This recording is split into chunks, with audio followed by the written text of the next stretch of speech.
Welcome to the show. Thank you. It is so good to have you here, especially considering the book that you've written. I would like to talk about your journey from the very beginning, because you've lived like a really, really interesting life. For some people, you popped up as Melinda Gates, but you genuinely have lived an interesting life. For instance, I didn't know that you were offered a job at IBM, and you turned it down to go work at a little company known as Microsoft. Right. Yeah, when you look back at that, do you ever think to yourself that was a moment that changed everything? It was one moment that changed everything. Just like the moment when I had a teacher who saw computers and decided to go to the head nun of our all-girls school when nobody had computers and say, let's get 6 of them to help these girls learn how to code. Right. That just didn't happen back then. So there are all these forks that happen in life, and that happened to be a major one for me. It really is a story of forks. It's a story of decisions, and that's what it feels like this book is about, the moments of lift, how empowering women changes the world. One thing that I loved is, I know that you are from Dallas, Texas, and I went there, I was there doing shows a week ago, and when I was driving around, so many people have stories of how many things you've done for the community that you came from. Giving back is a big part of your life. It seems like a stupid question, but why? I think in high school I learned, I had a set of very liberal nuns. I went to an all-girl Catholic school. Right. The motto of the school was Serviam, that is to serve, and they sent us out into the local public school, the Dallas County Courthouse, the hospitals, and they taught us that if you are lucky enough to live in the United States and to be able to get a good education, you need to give something back, and even one person giving something back of their time can help change lives of others, and it was our responsibility to do that. It seems like a responsibility that you've taken on as an opportunity as well. You know, you enjoy it. And what I do like about this book is you answer a question that many people have in opposition to the idea, empowering women. Some people hear that as an attack on men. They go like, oh, so what about men? Don't men deserve to be empowered? But in this book, you're arguing about how empowering women empowers everybody. Why? Yeah, if you empower a woman, she is often the center of the family. And so when she has more economic means, or when she has her voice or can take a decision, she makes different decisions on behalf of her family. Right. That lifts up her family, a society, an economy. And it's why now when we go to the United Nations, prime ministers and presidents show up to talk finally about women and girls and getting them a great education, because it will help their economy. When we look at some of the details in the book, there are so many issues that women face as part of their communities, but then there are issues that women will face just because you are a woman, issues that men don't face, you know, maternal issues, newborn health, your mortality, I mean, women and girls' education and the disparity between the two. You've done a lot of work in Africa, and one of the key things you've been working on is getting communities to empower their women. Right. That's not easy. I know that coming from the African continent, there are some communities that go, no, a woman has her place. But we've started seeing the change. How did you get people to embrace those ideas? Well, you can only go in and educate communities and get them to decide it's something they want to do. And you have to do it in very culturally sensitive ways with people who've been working with that community, often for 30 years. But once they start to understand, even a husband understands that his children will be better off if his wife has certain amounts of income, and he'll be better off, then he often will start to make changes.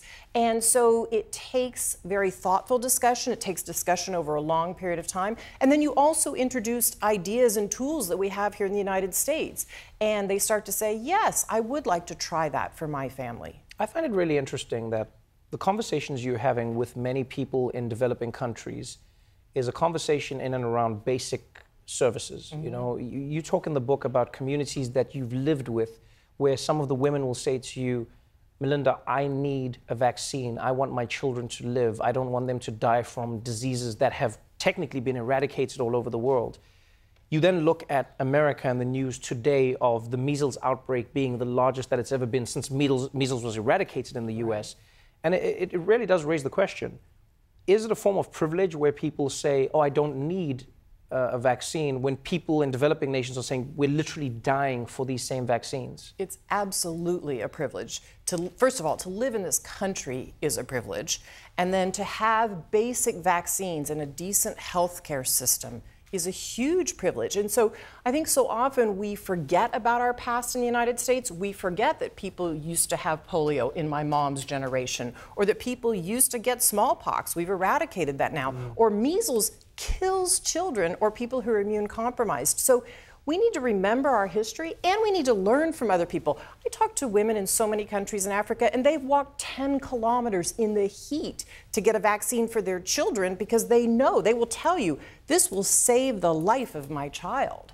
When you talk to these women, one thing that has been apparent in the book, and it's a really powerful story, is how you get women who say, one of the biggest things that's changed my life is having access to birth control. Being able to choose when and how I have a child helps me define my life as a woman. That was a really powerful moment for me in the book because it's something I always thought I knew, but I fully didn't comprehend until I read some of those stories. Why is that so crucial for people to understand, and how does that change a woman's life? This was something that completely surprised me. When I first started traveling to Africa and in many different countries, I would be there to talk to women about vaccines and basic health services for their children. And when I would stay long enough, they would say to me, but what about my health? What about birth control? I used to be able to get it in this tiny clinic where I can still get vaccines. Why can't I? And it turned out that what they were asking the world for, we just had stopped delivering because of politics, mainly in our own country, and religious beliefs.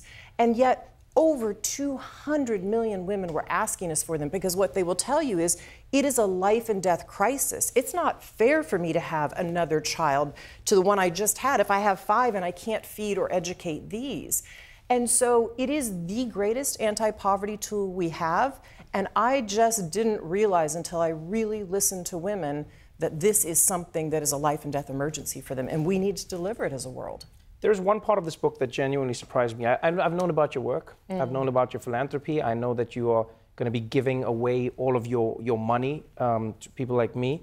And, and there was one thing that really surprised me in the book, and I know it sounds like a strange thing to say, but I didn't ever know about Melinda Gates, the woman. You know, I've spent so long learning about Melinda Gates, the business person, the philanthropist, the leader, but as a woman, you have faced challenges yourself. You share very candid stories about being in an abusive relationship before you were with Bill. You share candid stories about how you faced challenges of being with Bill, where people would only address him when the two of you were in a room. What do you think you've had to do in your world? Because challenges are different, don't get me wrong. I would never compare it to you and a woman in Africa, but for yourself, in a world where people think you have everything, what are the challenges you have to constantly try and overcome as a woman?